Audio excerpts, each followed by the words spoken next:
Hey guys, my name's Sam from the YouTube channel Prep Medic, and in this video I'm going to be going through stopping non-life-threatening bleeding. So most of the time when somebody gets hurt, it is not the massive arterial hemorrhage that we were talking about with the tourniquet application and the wound packing. However, we still have to control that bleeding because it can become more serious over time, and we have to wrap it to make sure it is not going to succumb to infection. So in front of you, I have a couple different pieces of supplies. So over here, we've got 4x4 gauze. I think this is actually 5x5, and this is very, very common.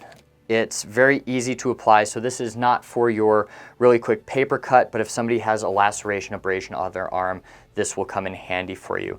It's made so that the fibers are not going to come off in the wound, and you can apply pretty good pressure over it.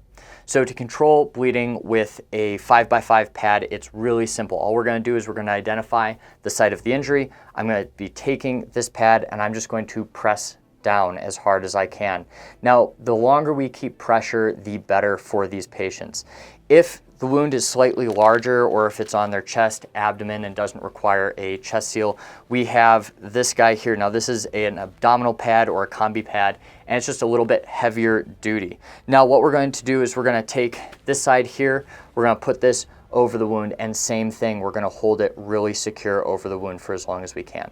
Now, we don't oftentimes have the luxury of just keeping that direct pressure with our hands. So if we have somebody that we need to move, or you have to finish your ride, something else like that, we can take our gauze, we have it in place, we're going to hold pressure, and then we can take roller gauze or cling, acrylics, whatever you want to call it, and we can wrap this on here with a little bit of pressure being held. So because I am a one-man show, I've actually already started wrapping this right here, and we're going to wrap it around itself, make sure it sticks to itself. We're going to keep this relatively tight. Now I want to start low, distal on this arm, and work my way up. That's just going to keep from pressing a lot of that venous blood into my hands. It'll just make it less uncomfortable for the patient. And we're going to wrap a couple times around that initial site. We're going to slowly wrap up the wound. Now I want to make sure both sides of this bandage here are covered by the gauze. I don't want to be just wrapping the center of the gauze. That'll make it really easy to fall out.